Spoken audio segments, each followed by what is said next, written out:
Bonjour à tous et bienvenue sur ma chaîne YouTube. Alors, si tu es nouvelle, abonne-toi, like la vidéo, active également la cloche de notification pour ne plus rien rater. Aujourd'hui, je partage avec vous la sauce pistache gombo à la viande de bœuf accompagnée du couscous manioc. Alors, regarde la vidéo jusqu'à la fin surtout et like, commente également si tu as une préoccupation.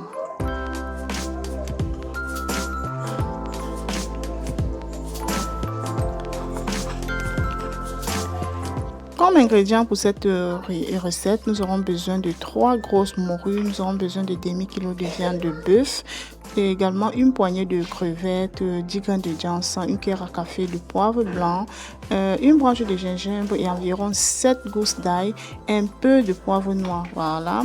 Nous aurons également ici besoin de demi-kilo de graines de courge déjà écrasées, comme vous pouvez bien le remarquer sur l'image. Pour ceux qui ne savent pas, je vais laisser ces graines de courge là je vais laisser ça en fait.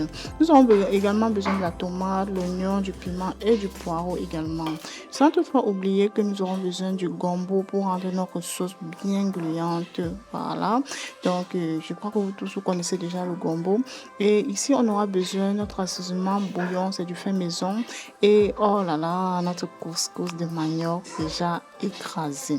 Donc, likez surtout la vidéo jusqu'à la fin, commentez aussi et partagez. Je sais que beaucoup de personnes rencontrent cette difficulté-là et ne savent pas comment remédier à ça. Beaucoup de mamans ne savent pas comment faire du grumeau dans leur sauce de pistache. Donc aujourd'hui je partage avec vous cette astuce là. Vous savez, ce qui fait ma force sur mes chaînes, sur mes vidéos, ce sont des astuces. Oh là là là là là là.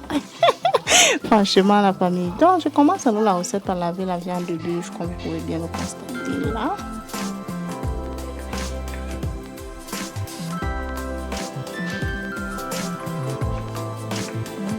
Après avoir lavé la viande de bœuf, j'ai décidé de couper directement en morceaux comme ceci parce que je vais faire une cuisson directe.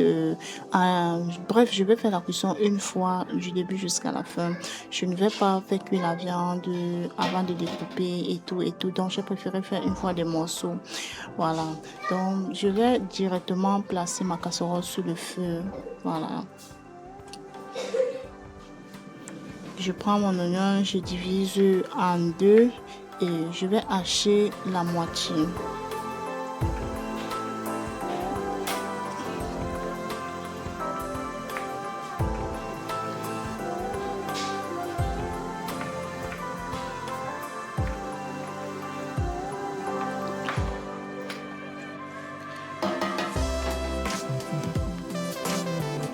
Ok, après avoir haché l'oignon, je renverse alors un peu d'huile à l'intérieur de ma casserole. Pas assez, puisque déjà les graines de courge contiennent déjà beaucoup d'huile. Ça contient vraiment assez d'huile pour que je puisse ajouter encore assez d'huile à l'intérieur. Je vais faire donc griller mes oignons comme vous remarquez là. Donc regardez surtout jusqu'à la fin. Vraiment, regardez jusqu'à la fin.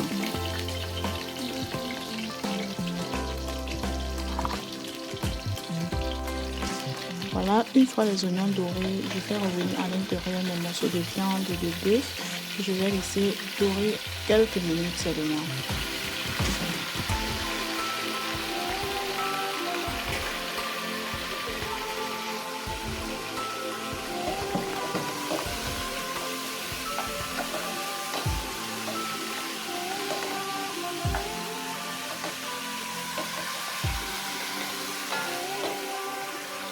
Voilà, lorsque vous réalisez votre viande de bœuf comme ceci, ça élève un parfum, ça sent tellement bon. Je vous imagine un peu, ça sent tellement bon. Donc, quelques moments après, je fais revenir donc de l'eau à l'intérieur. Vous mettez surtout l'eau selon votre convenance. Donc, j'ai laissé comme ça. Et puis, j'assaisonne un peu. Voilà. Pour un peu plus de goût, plus de parfum et tout. Je sale également pour de bon goût. Et je vais donc placer le couvercle au-dessus et laisser cuire pendant un temps. Je sais pas, je n'ai pas chronométré. Voilà, pendant que ça va cuire là-bas, je vais donc faire tourner mon pistache avec un peu d'eau froide. Voilà, je sais qu'il y a beaucoup de personnes qui le font avec de l'eau chaude. Et moi, le plus souvent, je le fais avec de l'eau froide.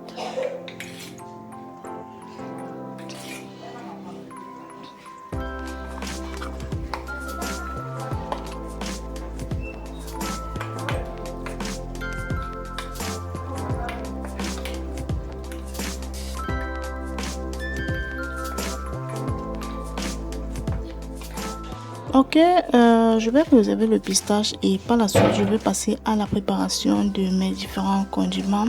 Vous venez de voir là, j'ai taillé les feuilles vertes de mon poireau, j'ai déposé à côté. Donc, je ne vais pas utiliser, je ne vais pas mettre à l'intérieur de ma recette. Pour cette recette, je ne vais pas mettre les feuilles de poireau à l'intérieur. Donc, vous voyez un peu là.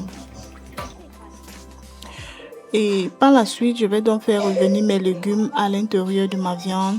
Question de faire cuire. Voilà, vous allez voir un peu comment je vais le faire.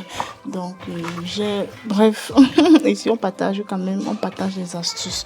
Voilà. Et de ce côté, je vais déjà apprêter ma morue fumée. Je lave correctement et bien parce que c'est un truc qui se touche vraiment beaucoup. Donc, il faut vraiment prendre le soin de bien laver. Voilà. Et par la suite, je vais enlever les arrêts de partout là.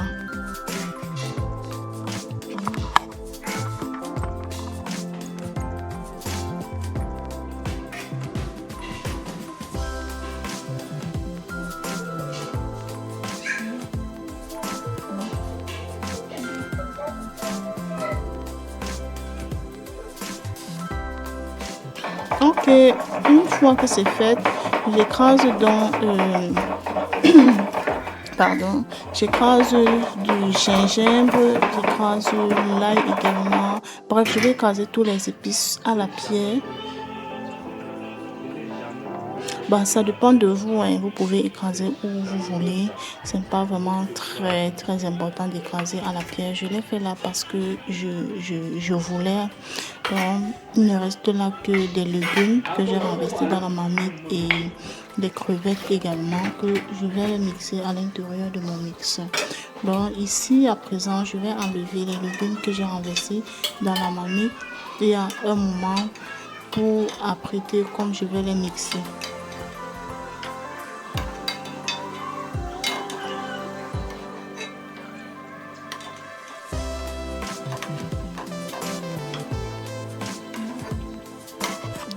Voilà, vous savez comment votre go cuisine souvent, non? Donc j'évolue souvent progressivement pour éviter vraiment de me fatiguer beaucoup. Donc pendant que la viande est toujours sur le feu, je rappelle, je vais donc taper le gombo comme vous remarquez là.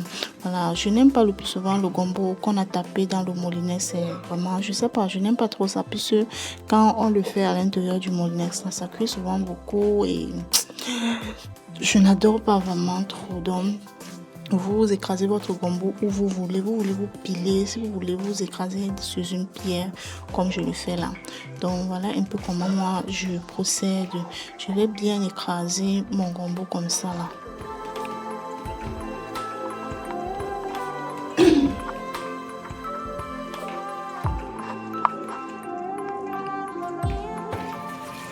Voilà, une fois que le gombo est écrasé, je lave aussitôt la pierre avant de déposer. Parce que le plus souvent, quand je laisse que les enfants vont laver avec les assiettes, franchement, lorsque je reviens toucher à la pierre, surtout quand c'est la grande pierre que j'ai utilisée, je reviens remarquer qu'il y a le gombo partout sur la pierre. Donc voilà la raison pour laquelle lorsque je finis avec le moulinex, avec la pierre, je nettoie directement, y compris le mortier.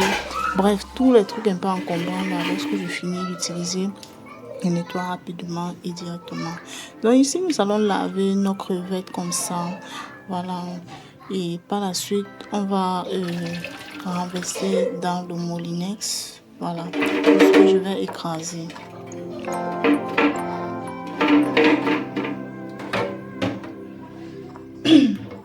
Voilà, le couscous manioc, en fait, c'est un repas que je ne fais pas beaucoup. Je ne fais pas beaucoup. Pourquoi? Parce que mes enfants n'adorent pas vraiment trop. Donc, je peux réaliser cette recette 2 fois par an, 3 fois par an. Vous voyez un peu, non? Vraiment, je le fais sur envie quand je demande parce que le plus souvent c'est à eux que je demande ce qu'on va préparer. Ce sont eux qui me donnent des idées des repas. Du coup, comme je sais qu'ils adorent le couscous maïs, c'est pourquoi je fais le plus souvent le couscous maïs. Je fais le couscous maïs chaque jour pour qu'ils mangent vraiment suffisamment. Voilà. Donc, je vais faire écraser mes légumes, comme vous voyez. Là, je n'oublie pas que j'avais toujours la viande sur le feu, hein. Voilà. Donc, vous voyez un peu, non. Likez surtout la vidéo pour m'encourager, s'il vous plaît, s'il vous plaît. Je partage avec vous mes astuces, je partage avec vous comment vous organiser si tu es maman et que je sais que beaucoup de personnes ont cette difficulté-là à s'organiser, à programmer les repas. Vous voyez un peu. Voilà, donc ici sur ma chaîne, c'est l'objectif. Ici, on partage des recettes africaines. On aide les mamans à faire le programme vraiment. Donc, vous voyez que j'ai fait revenir tout le mélange à l'intérieur de la viande non.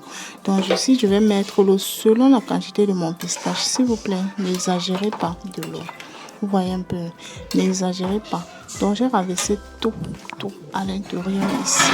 Ce qui reste derrière, c'est le pistache et le gombo. Donc, j'ajoute encore un peu du sel, sans toutefois exagérer, en tenant compte que j'avais déjà mis du sel au préalable dans la viande. Ok, pendant que le mélange va un peu chauffer là-bas et je vais donc essayer de battre mon gombo. Voilà, vous allez venir me demander pourquoi est-ce que je bats le gombo comme ceci. Je le fais comme ceci pour que une fois dans la sauce, ça se détache aussi très rapidement et facilement. Si vous voulez éviter cette étape, comme je disais tantôt, si vous voulez échapper vraiment à cette étape, lorsque vous battez votre gombo, ajoutez directement de l'eau au fur et à mesure. Donc là, j'avais utilisé la petite pierre et je n'avais pas cette opportunité-là. Bon, ici, vous allez vous demander pourquoi est-ce que je fais ça. Ça, c'est une astuce. Partageons-nous des astuces. Moi, je ne pense pas que quand vous venez sur ma chaîne ici, vous partez sans toutefois avoir une astuce. Donc, lorsque vous avez la difficulté à avoir des grumeaux dans votre sauce, faites comme je fais là. Ajoutez du gombo à l'intérieur de votre pistache, de vos graines de courge et renversez aussitôt dans la marmite. Si vous voulez ou laisser votre sauce bouillir, là vous remarquez que ça voulait déjà bouillir, tu renverses à l'intérieur. Quand vous faites comme ceci, n'importe comment, quel que soit ce que vous faites, vous allez obtenir de bons grumeaux à l'intérieur de votre sauce. C'est à vous de détacher et de donner la quantité de grumeaux que vous voulez.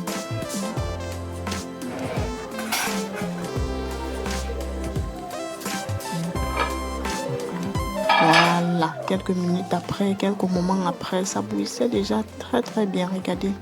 Regardez un peu de gros grumeaux comme ça. Si vous laissez, les grumeaux là vont cuire comme vous voyez là. Donc c'est à vous de venir maintenant et donner la qualité de grumeaux que vous voulez. Si vous voulez des gros, vous laissez. Si vous voulez des petits, vous détachez, vous tournez pour que ça se détache. Oh là là, vous voyez non. Voilà, on ne veut plus voir le genre de sauce pistache que vous, les mamans, là, vous cuisinez. Et après, on constate que c'est tout lisse comme la sauce arachide. Mais c'est pour ça, c'est pas la sauce pistache. La sauce pistache doit être différente. Ça va se différencier avec ces grumeaux. Voilà, lorsque vous remarquez que votre sauce est très lourde, ajoutez de l'eau chaude.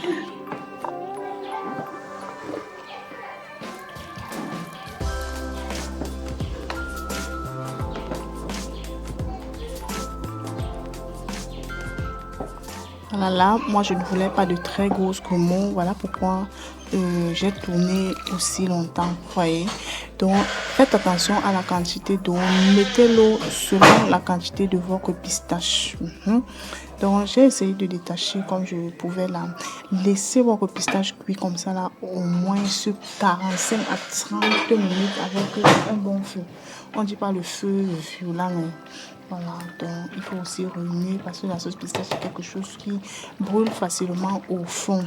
Donc il faut remuer comme ça pour éviter que ça ne se brûle au fond. Non, voilà.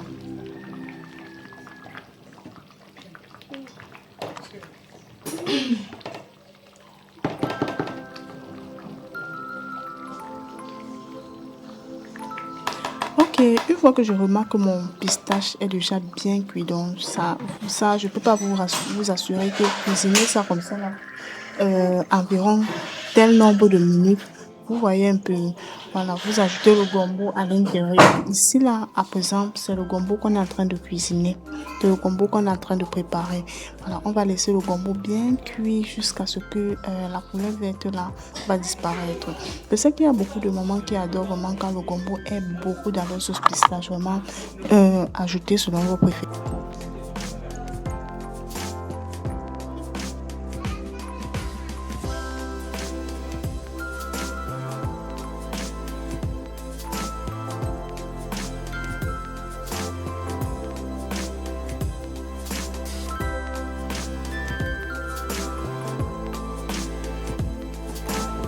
Au bout de quelques moments, voilà notre sauce qui était déjà prête. Là, vous remarquez qu'il n'y a plus de gombo vert là au-dessus.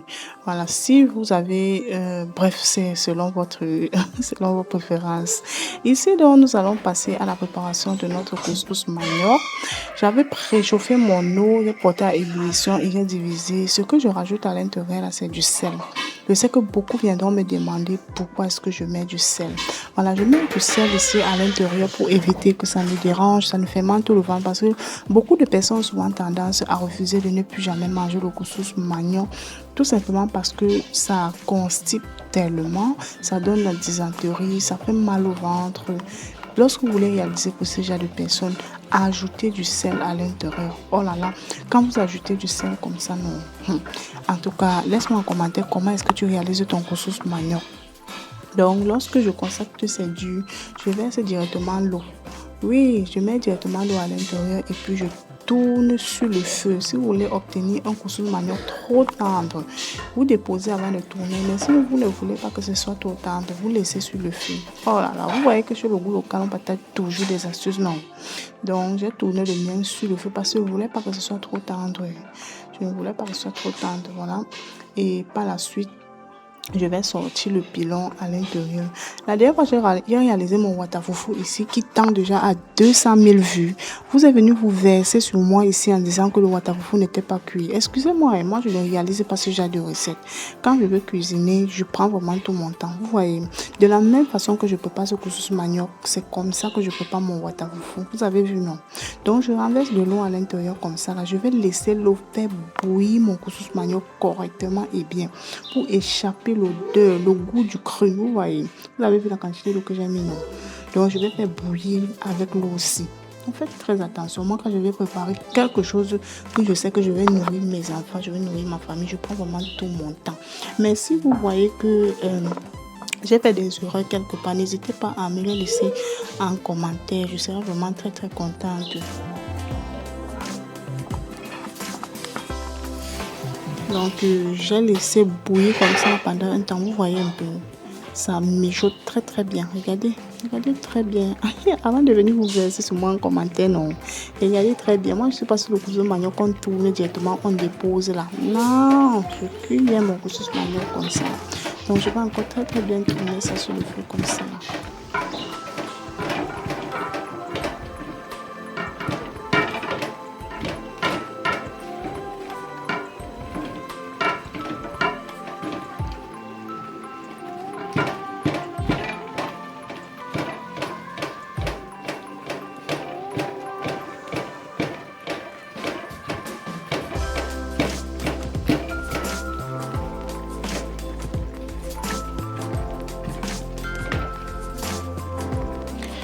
Voilà, donc après avoir bien tourné sur le feu, j'ai décidé donc à la dernière minute de déposer au sol et de tourner encore comme ça. Quand je dépose déjà au sol comme ça, sachez que c'est déjà ok. Vous voyez comment la vapeur monte à l'intérieur, non?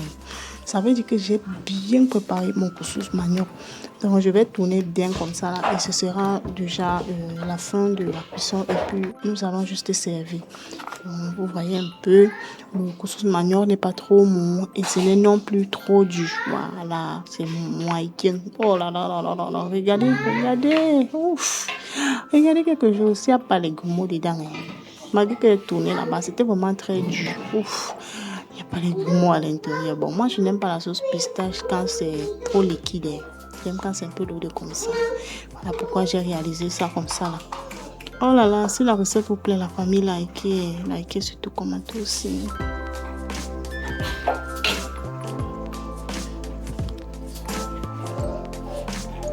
Voilà. Ok, toi qui me regardes là, vois comment j'étais toute joyeuse, c'était toute heureuse. Je coulais la sueur de partout. C'était vraiment très fatigant avec la chaleur dans la cuisine. Voilà, partage avec moi ton astuce. Comment est-ce que tu réalises cette recette? Tu réalises cette recette comment et tu aimes vraiment? Donc, je veux savoir et surtout pour m'améliorer. Donc, si vous voyez aussi des erreurs, non, n'hésitez pas à me faire savoir dans l'espace commentaire pour que je puisse vraiment m'améliorer prochainement. Ça va vraiment me fait du bien. Voilà ma sauce comme ça là. Oh là là. Ok, cette vidéo tend déjà à sa fin et je vous invite de regarder très bien la vidéo. On se prend très bientôt dans une nouvelle recette. Bye bye.